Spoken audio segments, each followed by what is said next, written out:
Alright, hey guys. Intention of this video is just to make a data point about what feels good at the end of Act 3, first time playing through. So, my character, hit you for the map, has just finished Act 3. I've just gotten back to the Clearfell encampment back in Act 1 Cruel. Uh, just finished beating Doriani in Act 3. Um, yeah, partially just wanted to show off kind of like what the build is, how it functions. The build itself is like a bleed earthquake character. Um, I loved bleed earthquake back in PoE 1, wanted to try to recreate it, and yeah, the idea was just big hits, big bleed, big stun, big leech. Was kind of the idea, and just mess around with uh, these different mechanics in PoE 2, having played.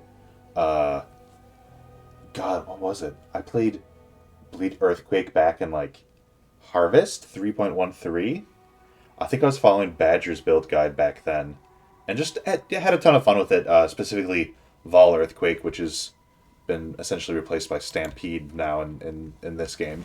Um, but yeah, just wanted to have some fun with Earthquake. I have a script of just rough ideas just to go over the character, somewhat follow it. Just to go over Bleed itself, if anyone is unfamiliar with it. Bleed. Woo. Um, yeah, the idea is Bleeds last 5 seconds. It is 15% of the physical damage of the hit, with the idea that over those 5 seconds you do 75% of the damage of the hit as extra, essentially, extra damage through bleeding. Um, and so I like that idea. If they're moving, they take 100% extra damage instead of 75% extra. It's now becomes 150% damage of the hit if the enemy is moving or if you aggravate the hit. Um, Obviously, I'm just in finished Act 3. My character's level 46. Let's call it 15 levels every single act to go through the passive tree itself. But to look at the character itself and kind of say, hey, this is what felt good for me. Character sitting at 1256 life. Armor is 1351. Tooltip shows, yeah, 55% or whatever. It doesn't really matter. I have no resist because I've been messing around just with gear. Life recovery is at about 34 life currently. That's scaling with um, percentage life recovery or regen from these two nodes. Um, Also, I'll talk a little bit about some of the mistakes I think I made with this and how I would play this differently for anyone's looking to do this in the future. Um, what else is important here? Flash life recovery rate modifier here, yada yada. Um, yeah, so source of life recovery, health regen, a bunch of recovery rate on this. Um, Dropped from the Mushroom Cauldron Lady in the Apex of Filth, uh, with what? 40% increased life flask recovery rate here, and the belt giving life recovery from flask.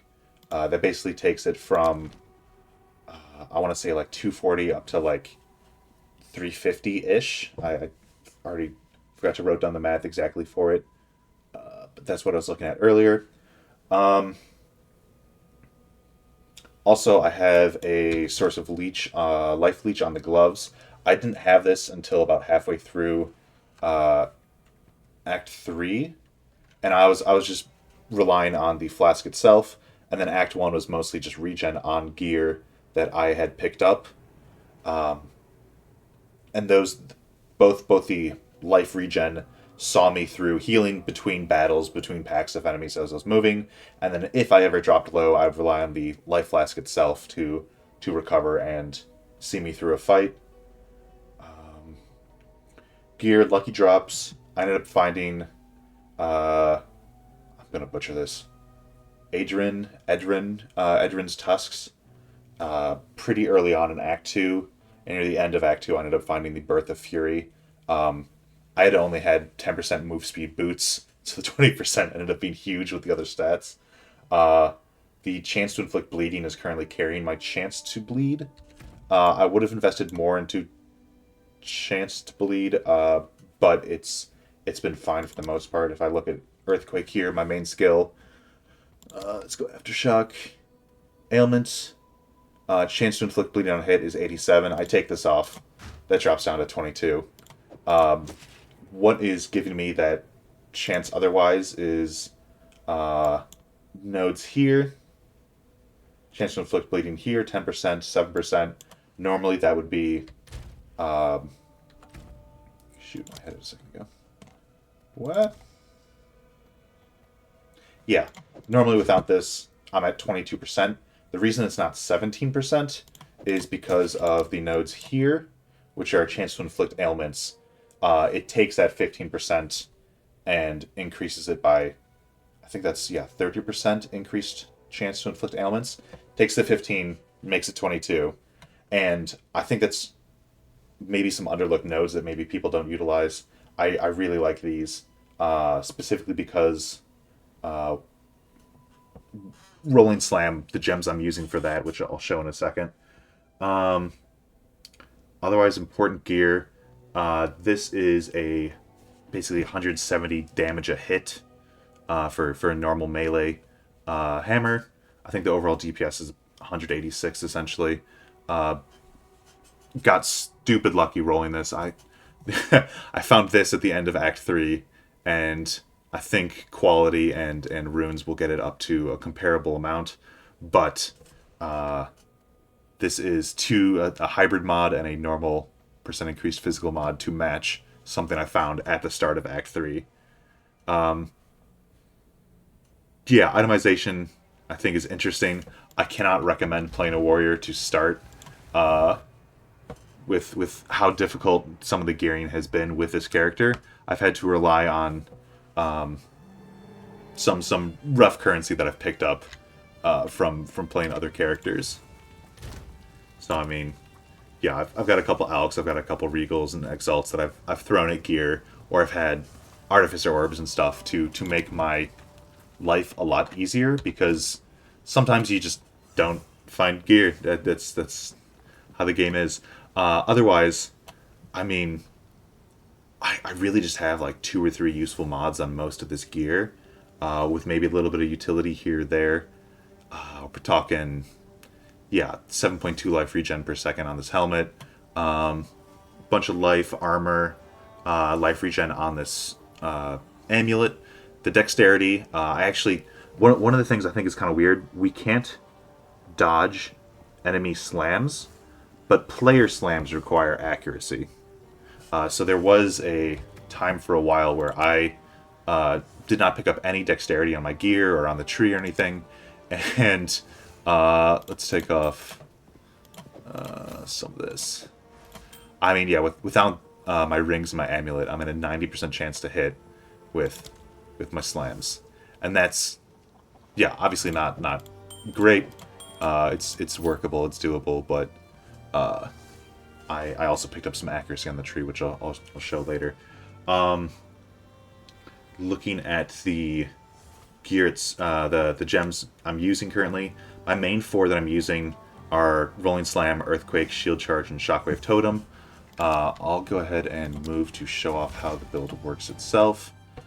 Again, not like the best build in the world, not something that I would really recommend to friends to play, but if this is something that you yourself want to try, this is just a data point of what I found comfortable for me.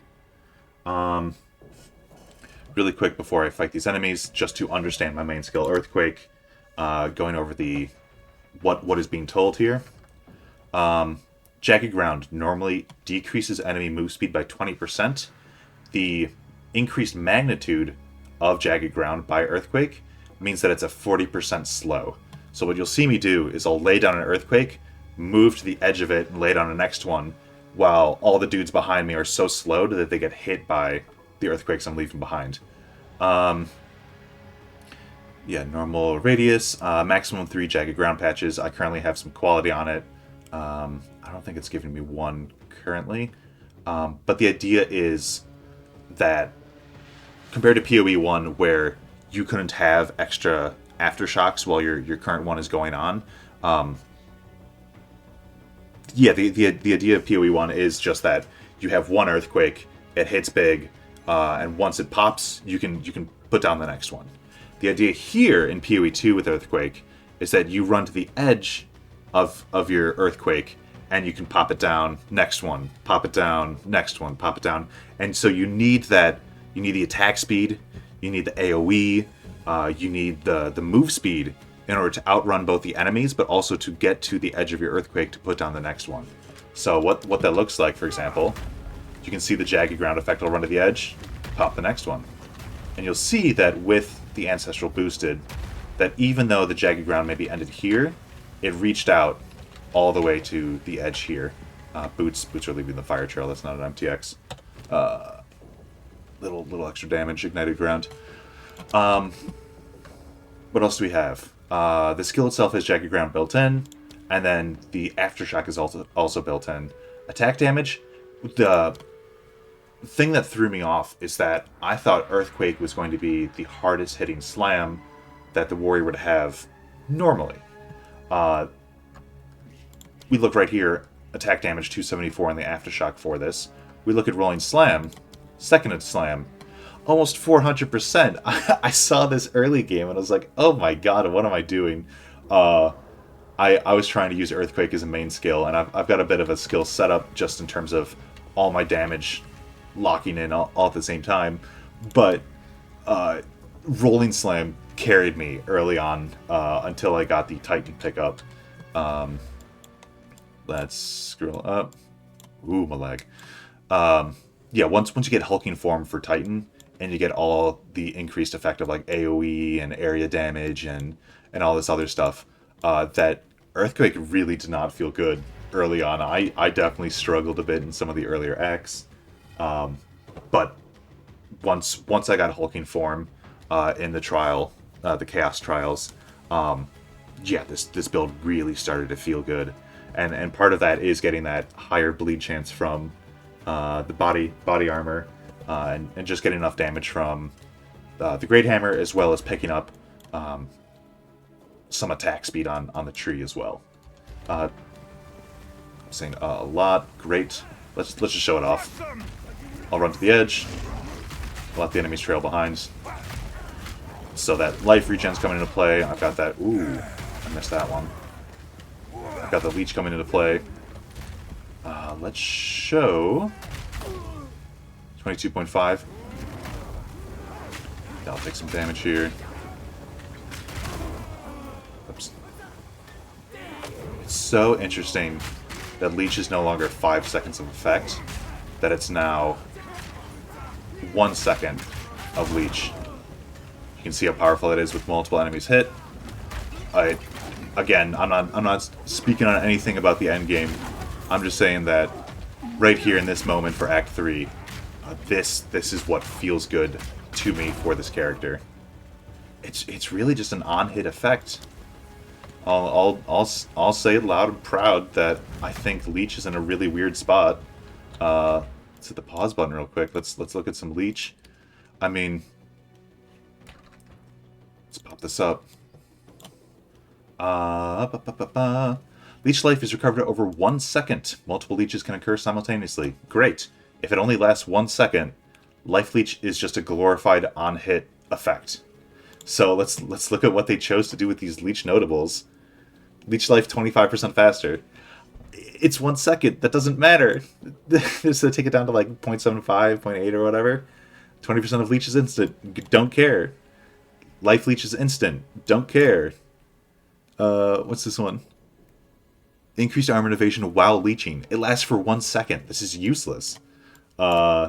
This one, increased amount of life leeched, but leeched life is slower.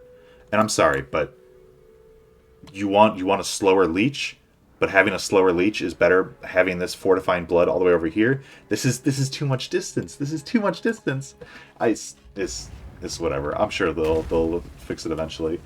Um, but yeah, that's the kind of thing where, hey, I'm able to throw down an earthquake, move to the edge, move to the next pack, and not really have too much issue.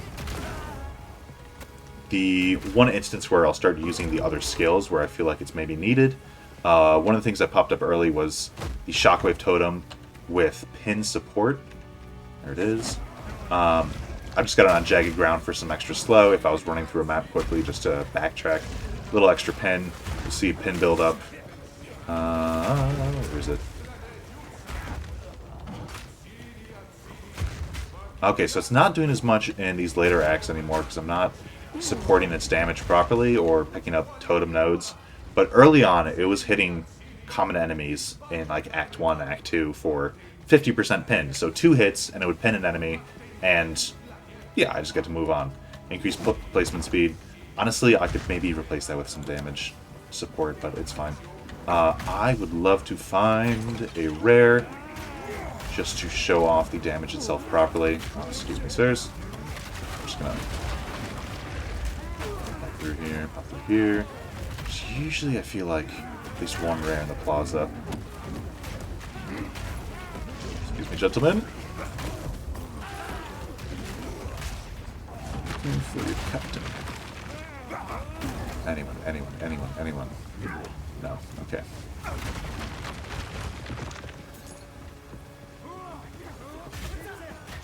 Please, anyone? 20% move speed feels so good.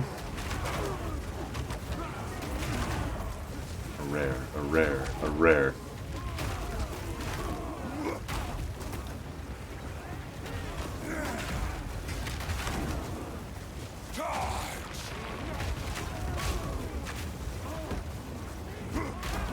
One day I'll find it.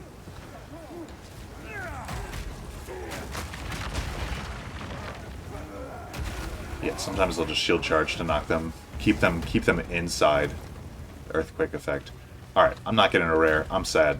Normally what ends up happening, I'll throw an earthquake down, I'll throw a totem down, a rolling slam in, big second slam, big earthquake, totems all hitting at once. It's a nice little hit of damage, having all those lock in at the same time. So again, this, rolling slam, hits, that hits. Usually that's enough to stun an enemy. Usually it's enough to kill them, unless it's the big hulks that are a rare. Those will take a long time to knock down. What else do I have? Oh, I didn't do support gems on the other skills. Right. Once this loads.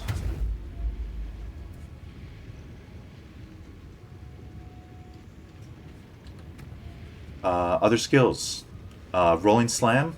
So as I mentioned before, this definitely could have been my main damage skill if I wanted it to. I chose Earthquake because I love Earthquake.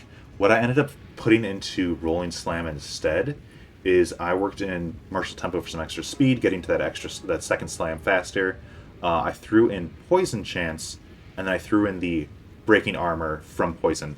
One of the great things about scaling only physical on the passive tree is that, yeah, I'm able to do bleed, but I'm also able to do poison because of those big physical hits.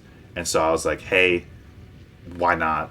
And if we look at, but it's only a 50% chance to poison, with those nodes that I mentioned before, with the increased chance to inflict ailments, we are actually sitting at second slam, ailments. I'm blind. Chance to poison, there we go. 65% with bleed at 87%. So, one support gem, a couple nodes on the tree, I'm able to inflict poison 65% of the time. I'm weaving it in anyways between my Earthquake that I'm dropping down on the boss, and yeah, we look at the damage per use. I mean, we're hitting pretty good with those Earthquakes. Shield charge. Shield charge ended up being pretty huge early on. I got a decent shield that I think had like 60 or 80 armor or something in Act 1. And so the flat physical per 15 armor really helped me early game with shield charge. I ended up throwing shockwave on it because it looked cool.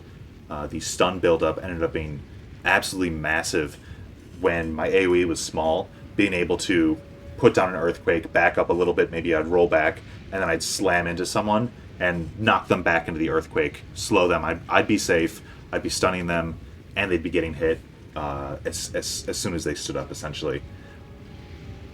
Act 3, I ended up getting that third slot, threw in breaking armor as well.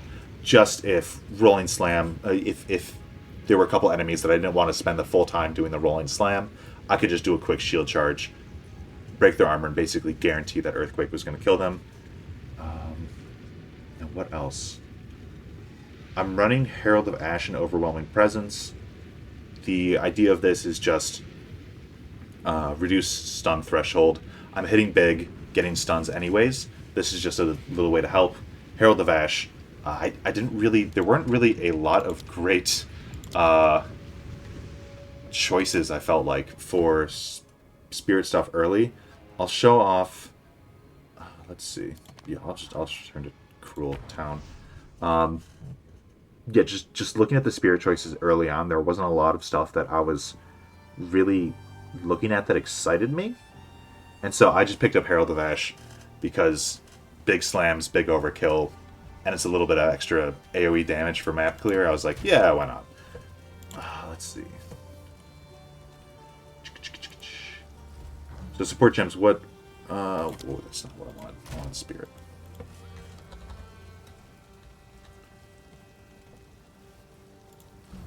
Spirit gems.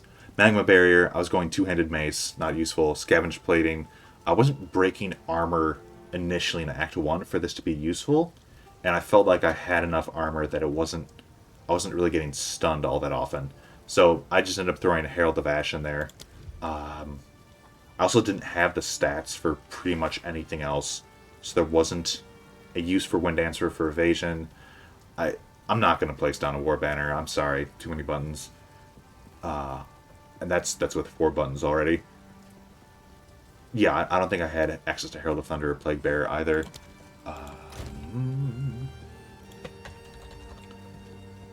Let's see.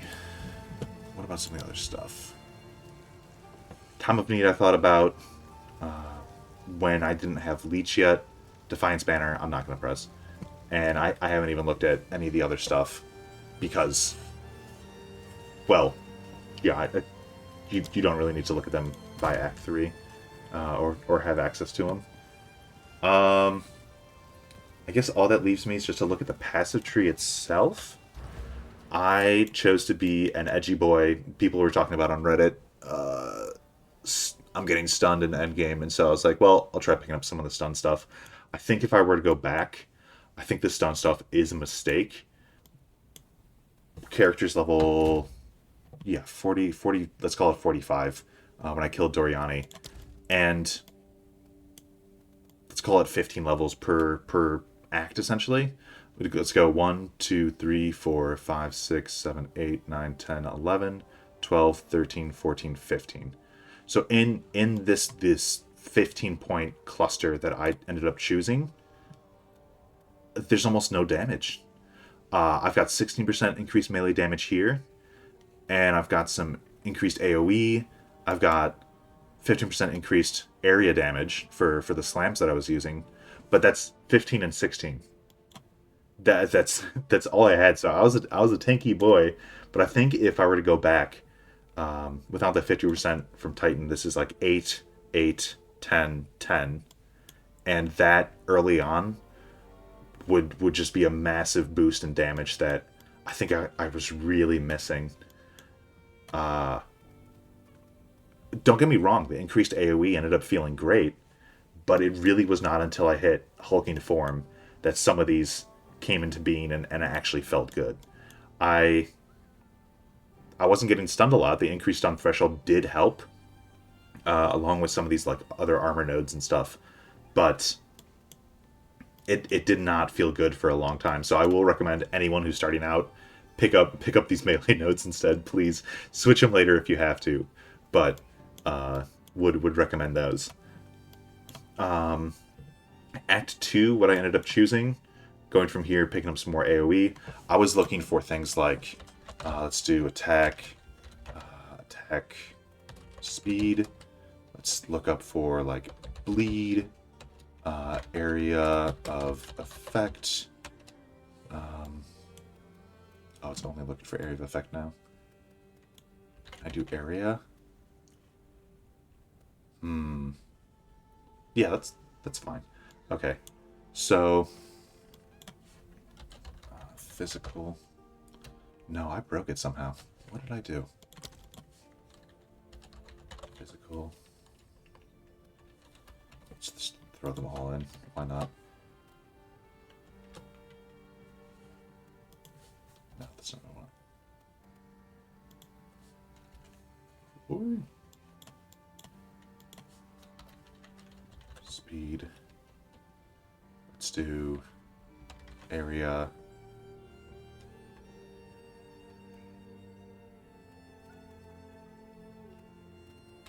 And bleed. I think we're the ones that I was looking for. Yeah. Did I write down what I was looking for? No, I didn't. That would have been so much easier if I did. Anyways, yeah, physical damage, attack speed, area of effect, and bleed was essentially what I was looking for. So I wanted increased area of effect here, increased area of effect here, knowing that I was going to go Titan and pick this up. So from going here, I was thinking about this increased physical. I was thinking about the bleed. I didn't really have a high bleed chance, and it was early on. Once I got to about this notable here, from starting from devastation, coming down to cruel methods, that I found this body armor and picked up a couple more bleed nodes. But I also, especially now that I had that bleed chance, that I started picking up a lot more damage from this constellation or physical node here. Since I was relying on my two-handers now for damage, I was able to pick these up, and miles of difference once I started to pick these up. Once I did pick these up and get the damage, though, that's where I started to realize, hey, I need some of this life regen. My gear isn't cutting anymore. I'm not finding better life regen. Saw these, was thinking about the 50% effect from here, picked these up, and also picked up the attack speed. The attack speed feels massive in terms of improving the build itself. So yeah, this region essentially was Act 2 for me. Act 3 is where I started to pick up some rage stuff. This, I think, was interesting. With hulking form, you end up getting plus 17 to max rage, and then a little bit of extra rage generation for when enemies hit you. And then I also picked up these 3 nodes here, rage on melee hit. I don't care about this at all. So yeah, if anyone is not familiar with rage, I'll click on this. 1% more attack damage per 1 rage. So with the normal being 30 max rage and this increasing it to 47, I'm doing 47% more damage at max rage. I don't know if anyone noticed during the gameplay from earlier, but I was getting very easily to that 47, either from enemies hitting me and just tanking it with armor, or doing the hits myself. And Earthquake has large enough AoE now that I'm able to maintain that without losing rage for when I'm just running through zones itself.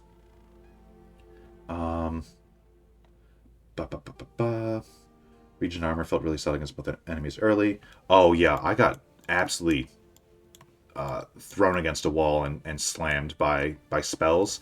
Even with all this increased armor, any spellcasters, especially in the manor, doing physical damage spells, those hurt so bad. The life regen that I had in the flask were really carrying me through a lot of the combat through the manor. Those mages hurt so bad. I'd also like to reiterate that without the currency from previous runs, shoring up some of the equipment just to make sure that I had like two mods that were useful for me early on, this run would have been a lot harder. So I can't recommend starting as a warrior. yeah, early on, rare gear is just a good time. I think it's a little bit weird that the game doesn't drop alchemy orbs nearly as often in Act 3. I think that's the point where, hey, I have 2 or 3 mods that are critical for my build on my gear, and unless I get a fourth critical mod, I'm really not gonna switch my gear out. I don't care if the defenses are a little bit higher than before. It takes several acts before your defenses are so low that you're actually willing to sacrifice life or mana regen or whatever on your build, that it actually makes sense to switch. My previous characters, when I finish Act 3 normal, I almost never switch my gear by the time I'm finishing Act 3 cruel, for example.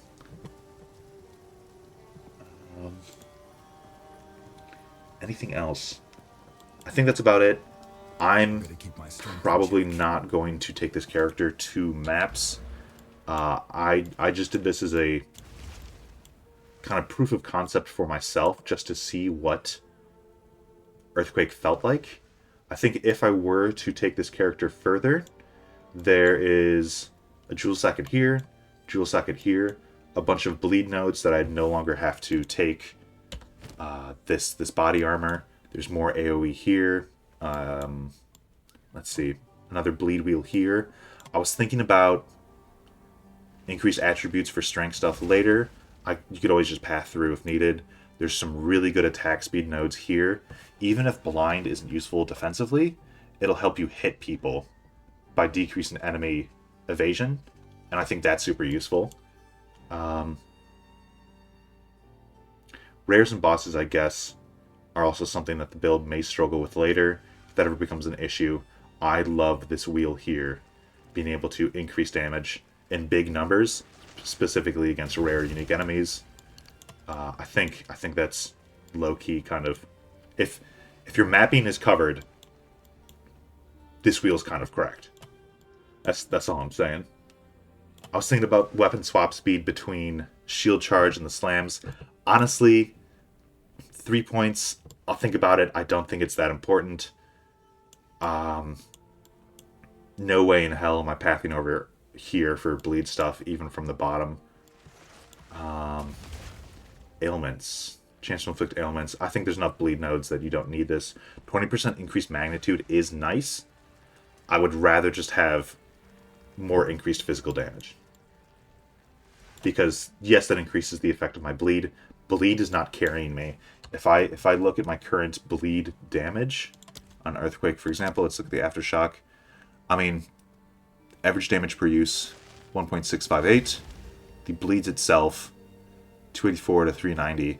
I mean, these, across 5 seconds, this does as much damage as the initial hit does across those 5 seconds, but it's not carrying my damage if the enemy is only being affected by 1 bleed. The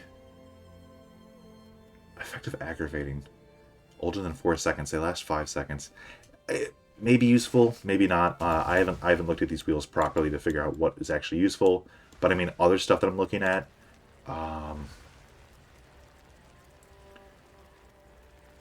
yeah, jagged ground here. I mean, I need to figure out if this increased jagged ground duration means that Earthquake is slower to explode. That might not be worth it. Enemies in jagged ground you take 10% increased damage. Super worth it. Love that. There was increased aftershock area of effect. Normally, Titan, I think, for example, has 20% chance for slam skills you use yourself to cause aftershocks. Most of the skills that the warrior has access to for slams don't create aftershock, but Earthquake is guaranteed to create an aftershock. So this 40% increased area of effect, I think, is a super worth pickup. It's not too far from where I've built my tree. I could always come under if needed. There's a couple different nodes. I haven't picked up any of the war cries yet. I think just very recently I got access to Seismic Cry if I wanted to. I've chosen not to use it yet because I dislike pressing too many buttons. I think 3 or 4 is the sweet spot for me. Now that Earthquake has the AoE it has, that's really, really just locked in how good it feels now. Oh, this wheel was the other one I was looking at. It's area of effect, area damage as well. I think this one was a really good wheel that I was looking at, but I'm not sure there was really anything nearby that really interested me. And that was an issue. I wasn't sure if I wanted to path up and around or not. Stuff I made recently. This one, yeah, I think is also really good. Picking up some of the two-handed stuff here on the anchor shape. So yeah, I don't know. It's like the main river is coming all the way down. Now the tributaries need to snake out and see what else I can pick up. You can see all the break clusters here. I've got a couple of break clusters here.